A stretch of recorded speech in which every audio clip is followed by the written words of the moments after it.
thank you, Nick and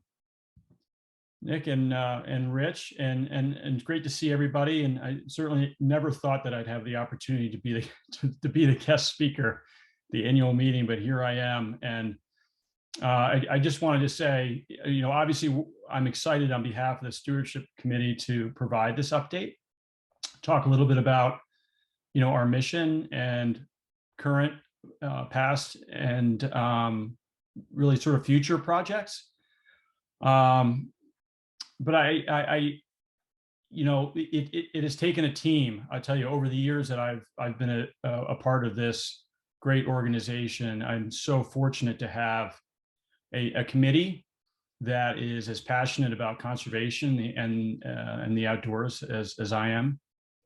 So I just wanted to say to my committee, your commitment to stewarding the properties and offering your insight and really a lot of sweat equity. There's been a lot of poison ivy rashes, I know, on my team over the years, and a lot of rolled up sleeves, and it's all greatly appreciated. I know it's all gone, to benefit the town that we all live in and love. So thank you. Let me see if this will work here.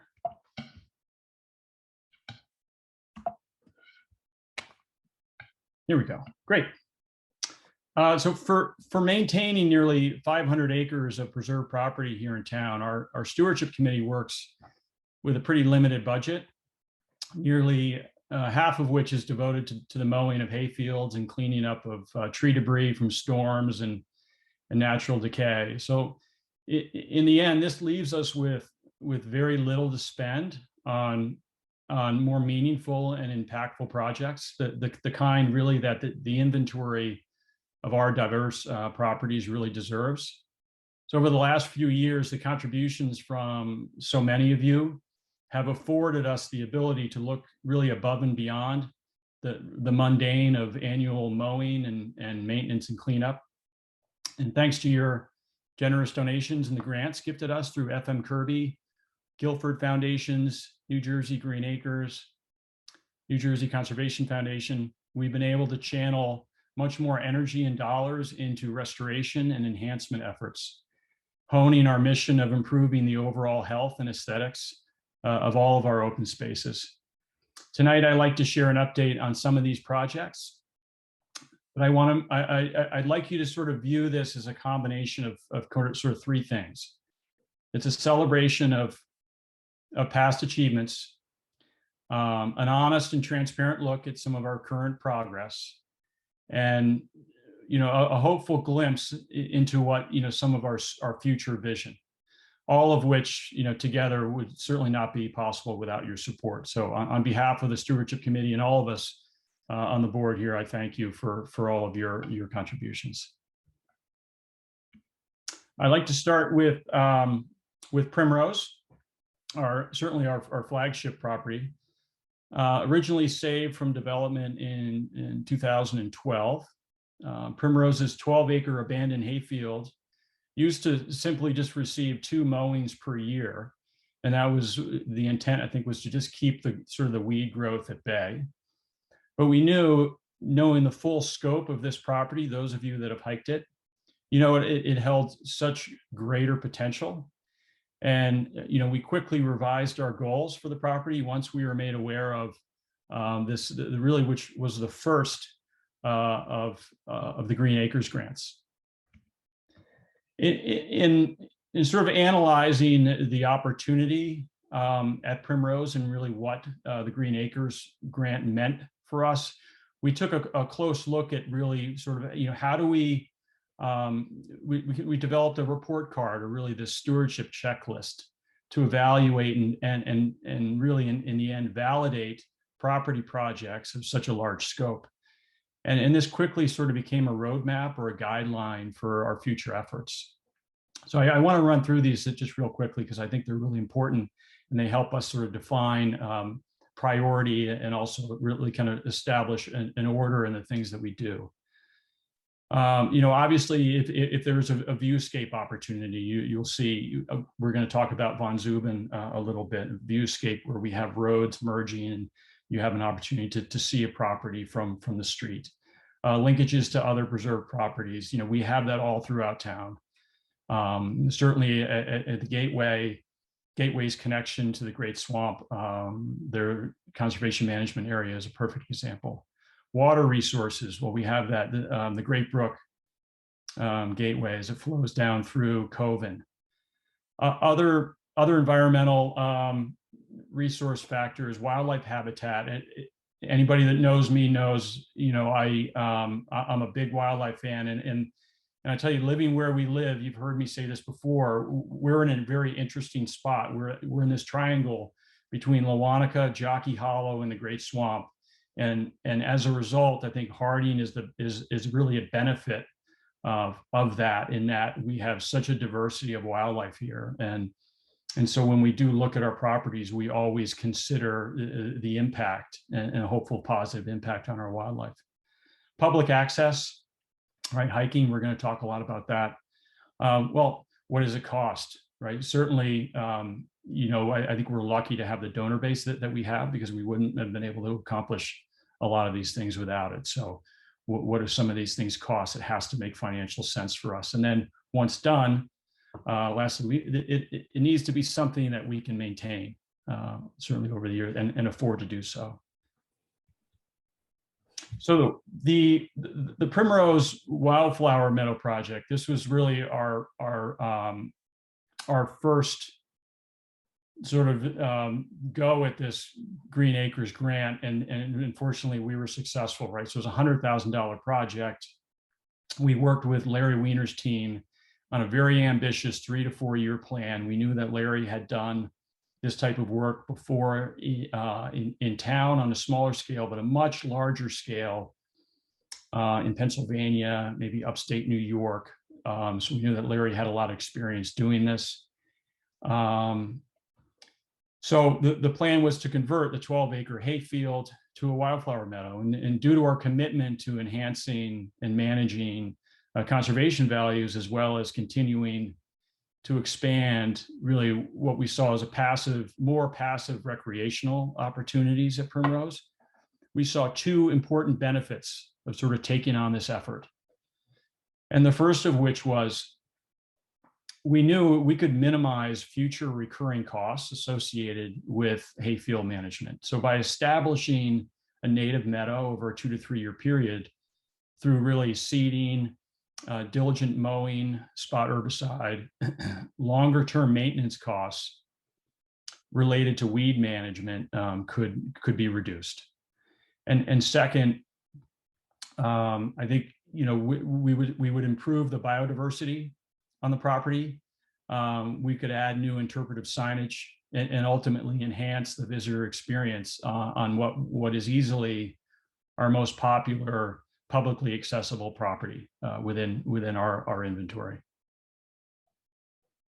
This is probably the first schematic drawing that we've received from Larry Weiner's team. It represents, it's sort of a design, really a landscape design by plant community or ecological zone, laid on top of that sort of that T shape that represents Primrose's 12-acre hayfield. So this is our sort of our first experience in working with Larry and trying to understand his vision and getting out with my team, boots on the ground, and understanding, well, what do these zones mean? And really, there's a strategy and a flow based upon aspect and slope and maybe soil type, et cetera. As you know, as you envision a visitor to the property walking through these zones that may contain different grasses, they may contain different flowering species, et cetera. So I don't want to go into too much detail on this, but this just sort of laid the groundwork for us. And here on the next slide, I just want to just show you an example of just how detailed this type of work can get. So the sort of the chart on the left represents sort of zone M1. So zone M1, I believe, is just that light peach area we have on the far left and the far right. So this just represents the different types of grasses sedges and rushes that may just be specific to zone 1. And you'll see in the color chart, what are the seasonal colors of those particular varieties. And then on the table on the right, I think that is the Meadow M2, which is, again, just represents a different sort of plant community. So there's a lot of detail involved here, and a lot of time spent assessing and analyzing the primrose property and making sure that we are seeding and planting the species in the right places. So I just want to share some photos over the last couple of years as we kind of walk through this process. We are currently in what I'll call year 3, but I'll just back up. So this was, you can see the color, the foliage and the trees. This was sort of what we call year 0. This was done in the fall, where they're doing a lot of the, the broadcast herbicide treatment had already occurred. So we sort of killed off a lot of the existing growth. And now we're preparing this, doing some site prep and seeding for the ultimate meadow. This was the following spring or summer, I believe. And this is sort of where you start to see some of the first greenery and the growth from that seeding the fall prior. In year 2, between years 1 and 3, so right around year 2, you start to see a little bit maturation, and it's not always pretty. You're going to have a mix of some of those species that you're trying to sort of push out or fight away. But in general, myself and committee members have been out extensively, I think, during years 1, 2, and 3 with members of Larry's team, and it's very obvious. It's amazing.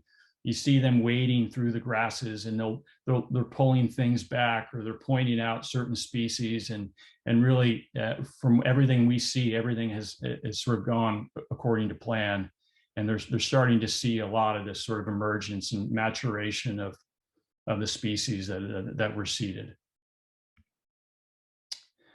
So what to expect?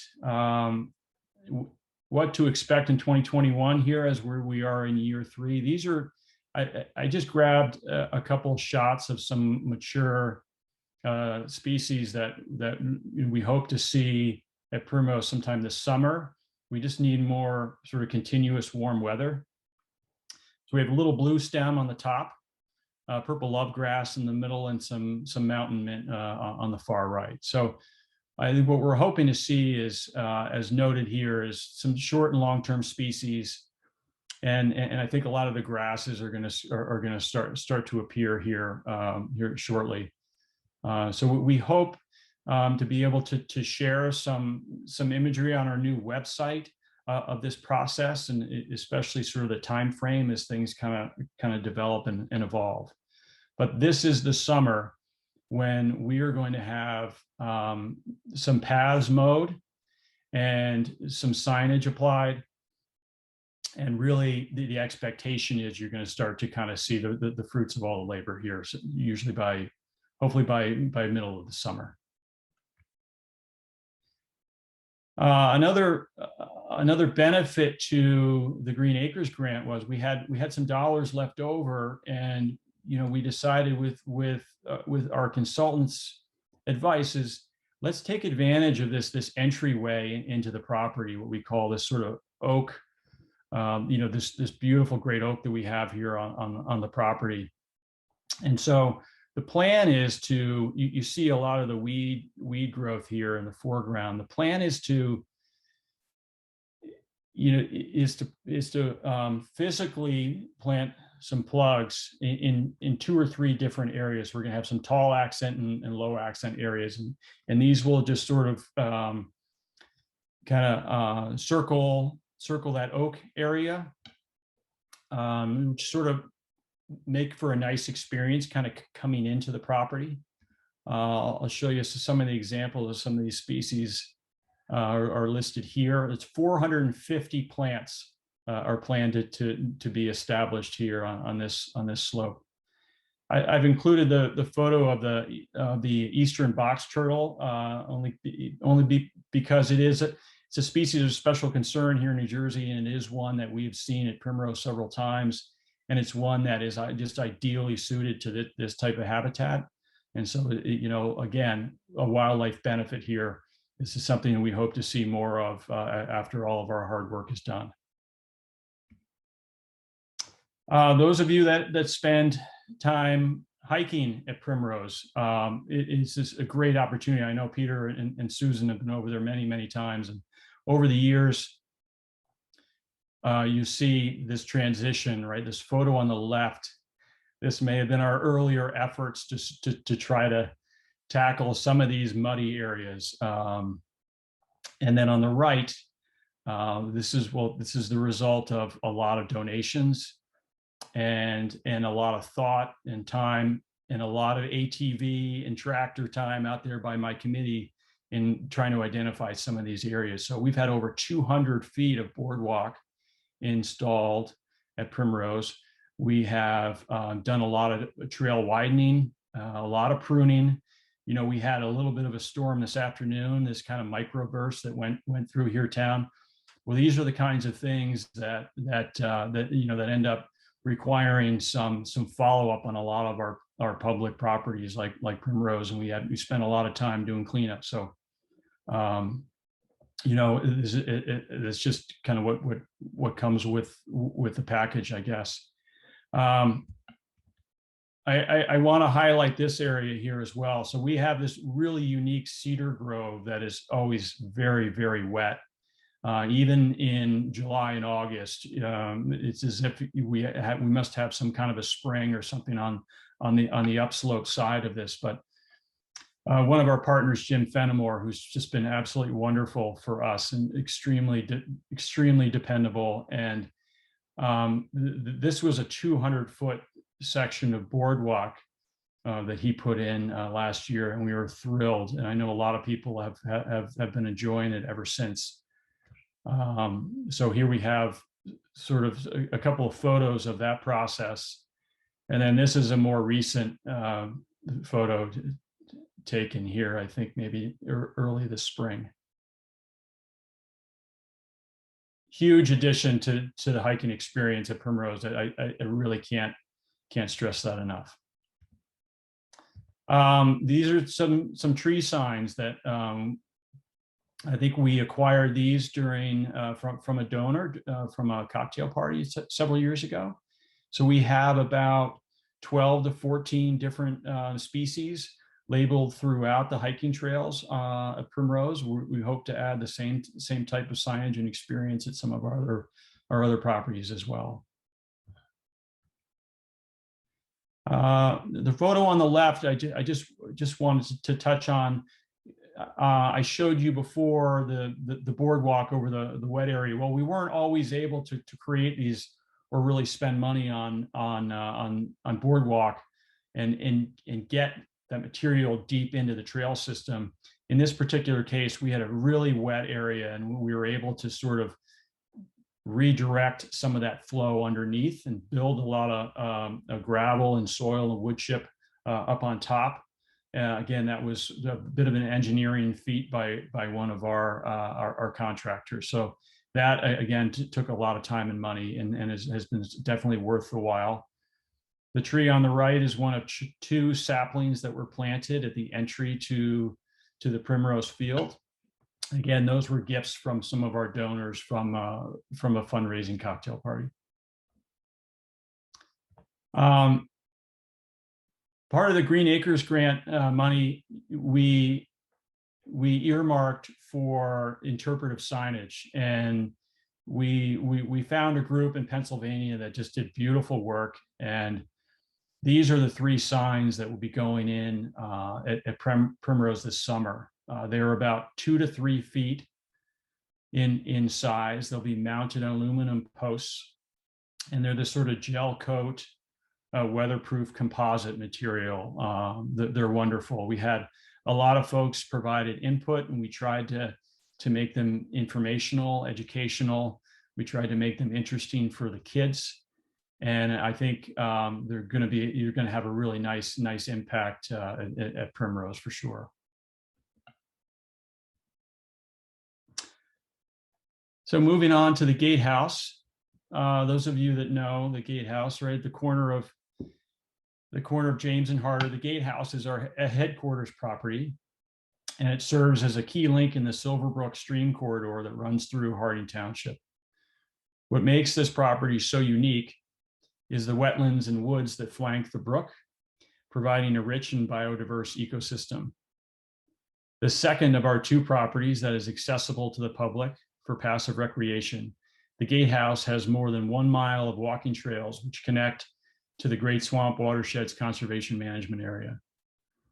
Over the past several years, our focus has been on maintaining the 1 acre meadow and the trail system. But with the help of some grants and donations, we were able to complete some small but very important projects. The first of which was a small grant from the Franklin Parker Conservation grant. We were a recipient from the New Jersey Conservation Foundation. So we wanted to enhance the entryway, this kiosk sitting area, and we had about 12 different sort of flowering species planted here. And over time, we would weed it and continue to monitor it and manage it. And as you see here, I think that's a female tiger swallowtail butterfly on the mountain mint there. So this is what we're trying to do, right? We're trying to get people to be aware of the opportunity and the benefit of certainly pollinators in this case. And it's a nice greeting for a walk in the woods. Again, more trail and boardwalk investment here. Another 100 feet of boardwalk installed. This is a very wet area, as I'll explain here in a little bit. So we had a lot of work done on boardwalks, on shoring up, on relining of trails. Another Franklin Parker grant for 3 bat houses and poles, and trail markers, updated trail markers as well. These are our new trail markers on the left.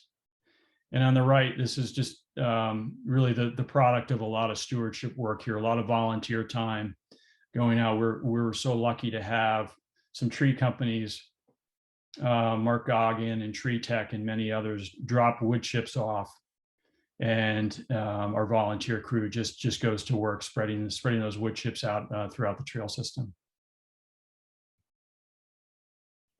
We also have a lot of vernal pools. So those of you that have been back there, it's pretty amazing. And in the springtime, you know where they are without even looking. You just listen for the spring peepers and the frogs, et cetera, and they'll draw you right to them. So we invested some time here. We extended a trail network around the vernal pool. We created a seating area. We had a bench gifted by a donor as well. We had some interpretive signage installed, and then as Nick mentioned, we have this wonderful partnership with the Great Swamp Watershed Association. We had a wonderful opportunity with NRCS grant to do some work really on this habitat in the back, to expand the vernal pool, to improve the Silverbrook. I think this is a bullfrog in one of the new vernal pool areas right off of the first bridge. This is a better look. This is a wide angle shot now of the now expanded vernal pool, which is wonderful. I mean, the wildlife the habitat improvements have been just extraordinary, just in the last year as a result of this project. In talking about wildlife, in northern New Jersey, there's probably only about 200 nesting pairs of barred owls. This is a threatened species. And the reason is we don't have a lot of this type of wet habitat. A lot of it's been sort of plowed and developed for for parking lots and other things, right? So when we have a property like this, it's wonderful to see what's really, this is the success, the true success story is when you're able to attract a species that is so dependent upon the food sources of wet habitat and vernal pools. Well, we've done it 3 of the last 4 years. We've had the same, what we assume is the same pair of nesting barred owls in a cavity of a beech tree, and I think they've fledged maybe between 4 and 5 chicks over that year. So these are just photos representing that. Also, naturally, we have a lot of red fox. We had a red fox den there, I think a couple springs ago. That was really exciting. The kits would run down the trail. Jordan would see them out the window. A lot of wild turkey and of course, the occasional black bear as well. Really, so sometime in 2019, we took a much broader and holistic view of the gatehouse property, and we decided to invest in the front meadow acreage of the property. And we referred to our stewardship checklist, as I mentioned before, right? The viewscape, the wildlife habitat, and we knew that we had water on the property. So this was a property that was going to be of high priority for us. And we wanted to leverage our past experience with the Primrose Green Acres grant. So we had another Green Acres grant opportunity, and we figured let's be ready. Let's have some plans in place. Let's be shovel ready for this. So we worked with Larry, our Primrose wildflower architect, to develop another ambitious schematic. And this is it. So really, this is a this plan was really in place several years ago, and really what we decided, it was so ambitious, the best thing to do was really sort of chop it up, because there is a lot going on here. As I mentioned, looking at the Primrose plan, there's a lot of different diversity of habitat and sort of these ecological zones and plant communities. From the roadside, it may look just like a hayfield, but when you get in there, it's amazing. You have this open glade, you have a savanna, you have woodland understory, sedge meadow, you have a vernal pool area that's really that's represented just right off of James Street. So what we did was we decided, well, let's narrow the scope. Okay, let's narrow the scope as something that we can apply for this grant. Let's focus on the piece of property that's closest to the road, that's going to have the biggest impact to those driving by, those entering town. And this is the representation here. So again, similar to Primrose, you have the different colored ecological zones. You have this sort of legend that describes exactly the kind of plant communities that each zone can support.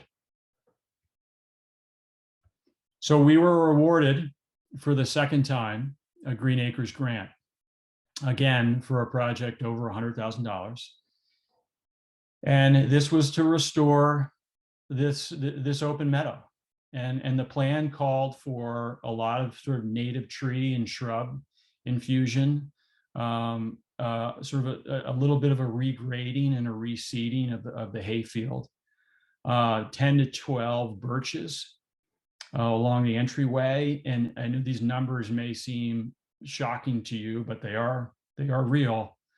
Over 4,000 shrubs. So small, and 1,000 1-gallon containers, 3,000 1-quart containers. So in addition to all the seeding work that's going to be going on here, we have a lot of like physical planting of plugs that's going to happen strategically throughout this 1 acre ecosystem. All done, with a lot of foresight and a lot of planning in place. So where are we with this today? Well, where were we in 2020? This is the photo of the property from the corner. So very nondescript, right? Not a lot going on. Some orchard grass, a lot of weeds, a lot of overgrowth there on the tree line on the left. A lot of pine species that aren't really serving a purpose. And then today you see the difference really just between the two. This is today just in prep for the seeding and planting, which we're expecting to happen really any time. I think what we're hoping for is some drier weather. But you see that we are ready. Larry's team will be coming in doing both the seeding and the planting, and we're all very excited. As Nick and Rich mentioned, there'll be plenty of time for questions on some of these, and I hope you all have some. But I just want to just kind of go through and make sure I cover all the other properties here first. So Von Zuben, this is a 3-acre parcel on the corner of James and Blue Mill, adjacent to other properties protected by conservation easements, with a bridle trail traversing the meadow. Similar to Primrose and the Gatehouse, in past years, maintenance was limited to yearly mowings of just a small hayfield. But more recently, we've taken an aggressive approach to the invasives on the property and made efforts to improve the aesthetics of this highly visible corner lot along 2 main throughways through town. This is a photo, a volunteer day where we did some daffodil planting along the roadside. So our focus for Von Zuben over the last couple of years has been on managing the trees and then our invasive species. And you're going to learn a little bit about that here on the next slide. We've had a tremendous problem with porcelainberry, extending maybe from a neighboring property, and this has been going on, I think, for years. So we knew we had to tackle that. We had an opportunity to sort of to add some more native tree species to both the roadside and within the meadow itself. And then we had a chance to beautify the property through our daffodil planting. I'll share some of those photos here as well. So the porcelainberry, this was a vine that was sort of a ground vine that was growing in a swale down at kind of at the bottom between the Cedar Grove area and the hayfield. And after a lot of research and homework, we figured that really the best way to handle this is just to continue to cut it, is just to mow it and cut it and just don't give it a chance. And we also did some selective herbicide applications as well. As a result of just how really consumptive, I guess, this vine is. It's amazing how fast it grows.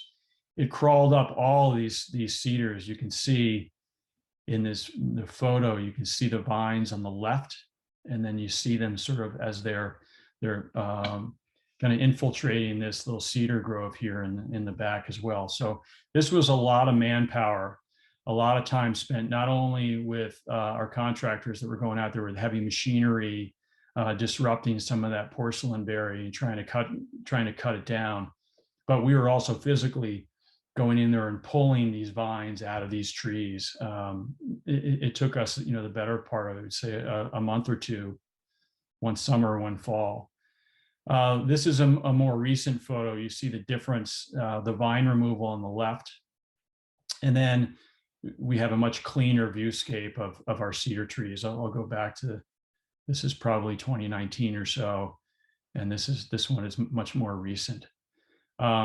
So the porcelainberry battle will continue. We hope there's an opportunity somewhere we can, quote, cut the head off the snake, eventually find an area where we know there is a great source of this coming in from a neighboring property, and we can create something there that sort of create some separateness there. And we're still thinking of ways to do that. But in the meantime, we're just going to continue to mow and do the spot herbicide treatments as needed. Something else that'll probably help us to keep some of that at bay is to well, we can choke it out for sure. And we can do that by planting more trees. Rich and Linda did a wonderful job of leading a project. 26 native trees of 10 different varieties are now completely installed on this property. They're installed on the edges out by the roadside and also closer to the cedar grove. We also did a lot of work recently along Blue Mill, thinning out a lot of ash trees and a lot of pine trees that really weren't serving any value, and give folks driving down the road a much better sort of viewscape into the property. And of course, our daffodil planting. These volunteer days are wonderful. They're great opportunities to socialize with everyone that sort of shares the same passion as well. But you can see, you know, the results in something as simple as, well, I don't want to say it was simple because we had tractors and a lot of people involved and maybe 400, 500 plugs. I don't know what the number was, but anyway, it was a wonderful day. And you know, as you drive by that street corner now today, you'll see the results, and you'll see the results of it really for many, many years to come. So we hope to do much more of this type of work on some of our other properties. And now I'll move on to Coven. Coven is another of our more visible, highly biodiverse properties, bisected by the Great Brook along the floodplain below Dixon's Mill Road. 30 acres in total. It's highlighted by a meandering stream corridor, a forest which hosts a section of Harding's Bridle Trail, and a floodplain wet meadow environment. The Great Brook connects Silver Lake to the Great Swamp National Wildlife Refuge. And as a result, this stretch provides both migratory and year-round habitat to a wide variety of wildlife, as you'll see. Our conservation focus here has been on managing invasives along the roadside, providing a clear and natural viewscape to the open meadow, managing down trees, and planting of new natives. Since the acquisition of the neighboring deer property, our management of Coven has become even more critical as we look at broader opportunities to enhance the full stream corridor from Blue Mill. So I wanted to include this photo just for a couple of reasons. One, I don't know how many of you get a chance to see this brook when it is really flowing over in April and May. It's pretty impressive. You know, I used to think that this was a problem, right? That, well, this must be because Silver Lake is silting in and we have too much water flowing in. Well, really, this is a floodplain, and this is naturally what is occurring in this area and has been occurring in this area for many years. And so you can see as the water flowing downstream there as it sort of flows over the edges. But a couple other things that are interesting about this photo, and this is what my stewardship committee, you know, spends a lot of time and attention to, is you see right in the foreground we have I think that's an ailanthus tree or a young sassafras. I'm not sure. I think it's an ailanthus tree. So here's an invasive species, right? This is something that we know that that we have to take care of, right? So on our regular monitoring walks, we have to take care of and make sure we get in there and we remove that tree. On the left, you have an old poison ivy covered ash tree. There's actually 3 of them on this property. Those of you that drive this property, you probably know these trees. Well, they're scheduled for removal as soon as things dry out. So we're hoping to see those removed certainly by June or July. There's a good chance of that happening. So again, I just wanted to give you a little bit of perspective here, both on the floodplain, but also sort of the things that we look for from a stewardship perspective in ways that we can improve the property. So as mentioned, some of the things that we've done,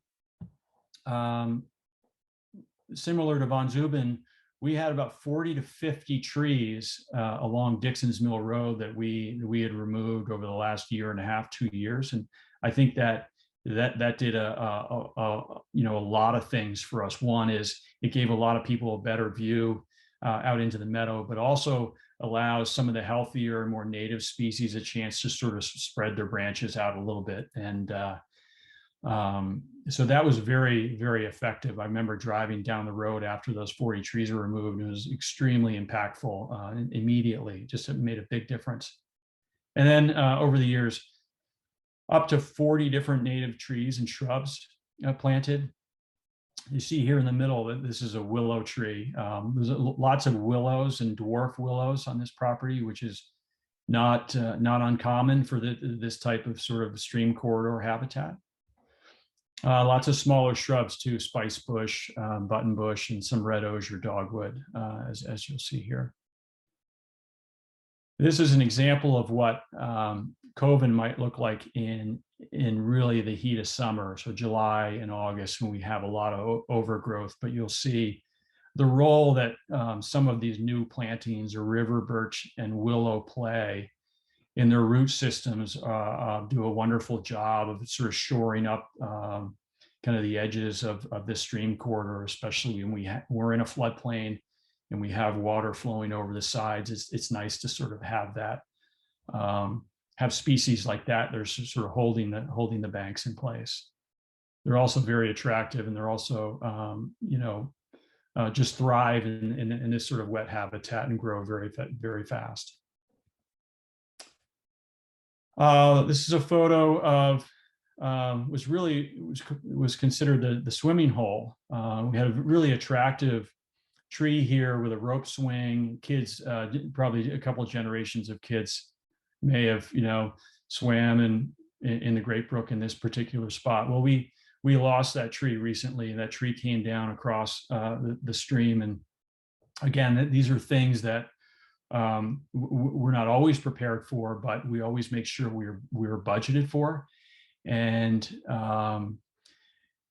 it may depend on the scope. This was a big tree. It took a lot of time. It took time to allow the field to dry out and to get in there and actually cut that up and remove it. But that is removed now today. And then down at the far end, I just wanted to point out some other plantings of some shrubs, some dogwoods and other birches that were done down in that far corner. Some other efforts that we have here at Koven. As mentioned, we have a bridle trail that winds its way through the forest and then kind of out across a stream. And we have this bridge, and this bridge is sort of in this sort of topic of you know, lots of discussions on the maintenance of the bridge, and really we determined more recently that there's a stand of bamboo nearby. We have this tree that's providing a lot of shade, and so when we get together and we look at things like this bridge, which is a needed access point not only for the safety of horses, but pedestrian use, even from the deer property coming across. Well, what do we have to do to make sure that we maintain the integrity of our access points? And in this particular case, we just signed a proposal to remove the stand of bamboo. You know, bamboo is incredibly difficult to sort of corral once you've planted it. A lot of people plant it for screening, et cetera. But in this case, it's really not serving any benefit to us. So we were finally able to secure a proposal. So we're excited to have that removed. We're going to do some pruning on this tree. All of that, in the end, I think is going to help us to maintain the bridge and to use the type of wood and spend the kind of money that I think we need to in order to keep that stable. We've also done a lot of bluebird habitat work. A lot of new houses, bluebird houses, have been installed and cleaned out and monitored on this property. I just want to spend a little bit of time on this because it is an important point, I think, for when we evaluate properties for stewardship projects, and Coven is really exceptional. Um, you know, this is just a list of, there's a lot of species of special concern. There's threatened species in this list, and Jordan, for example, he texted me, and he had a bald eagle outside of his window. A lot of species like bald eagles and ospreys, they may hunt up in Silver Lake, and they may come here, or they may even hunt in the stream. Naturally, we're going to have a lot of ground birds. We're going to have wild turkey. We're going to have wading birds like herons, and we have a lot of ducks, a lot of migratory ducks too, that you'll see in the wintertime. So at least 3 different species of owl. We have a lot of mammals, some mustelids, otter and beaver, which is pretty incredible, but not so much when you consider that they're making their way up from the Great Swamp. And Silver Lake is probably a pretty good habitat for them. And a lot of different fish species as well, both coming in from Silver Lake and up from the Great Swamp. So it really makes Coven worthy, I think, of all of our efforts, because in the end, we're really supporting a wildlife ecosystem of such variety. It's difficult to imagine. I want to just share a couple other photos from the Coven property of wildlife, and I was excited to share this with Gus Coven. Last year, Gus hadn't seen an owl before, I think, in his lifetime, and we had a great horned owl using an old red-tailed hawk nest in the forest stand at Coven. So I brought Gus up there with some binoculars, and we were able to see her sitting on the nest. And then several weeks later, two chicks fledged from the nest, and they were only hanging around for about three or four weeks maybe. But it was exciting for the stewardship committee members to kind of get out and sort of watch that experience. Many of you that live on that roadside, you may see a lot of foxes hunting on that meadow. This was a fox kit that was photographed in a den right on the edge of the Coven property as well. So always nice to see this. Wild turkey. This particular turkey chased me around the Primrose Overlook for a couple minutes. I think he had a girlfriend in the bushes, and he wasn't too happy about me walking by, so he gave me a little bit of a chase. But we have a lot of turkey on the property at Coven and Primrose. Some other photos of wildlife that we're going to see. The photo on the left, this was from Sand Spring Lane. This is a London plane tree. This is an eastern screech owl in a cavity of one of the London plane trees along the road. And we make it a point when we have a tree of this kind of character that has nesting cavities to make sure we leave that tree alone. And this is why, right? It can be used as a roosting or nesting site. The photo on the right, this is an eastern coyote footprints from Primrose. And those of you that know, that coyotes are here, and they're here to stay. And I think that they're going to serve a really important role in helping to manage our deer population. And this was a photo submitted by, I think, a 3rd grader, Jordan, if I'm not mistaken. So this is I think a male tiger swallowtail butterfly. You see some bumblebees as well. So this is exactly what we're hoping to see. When you see when Gus gets so excited to see the goldenrod sprouting in the meadow, and he can see the fireflies at night, and you're walking down along the stream, and you see swallowtails and monarchs lighting up on the goldenrod and some of the other wildflower, flowering species. It really sort of makes a lot of our work worth all the effort. Just some other properties I just wanted to talk about briefly. Waterman. This is a photo. This just shows some tree planting that we've done over the years, and we want to make sure we do some tree guards, and we're able to alligator bag them and make sure that they receive water as well. And then, as mentioned, those those London plane trees or sycamore hybrids on Sand Spring Lane. We spent a lot of time and effort sort of devining these trunks. I'm not sure exactly what the species was. It may have been poison ivy, but this photo sort of shows kind of the sort of the after of a lot of time spent kind of pruning and trimming around the bases of really these beautiful species on a really cool property there on the corner of James and Sand Spring Lane. And that's about it. So I would love to open it up for any questions. Any questions on Primrose, Wildflower Meadow, on the Gateway project, on our future plans? Fire away.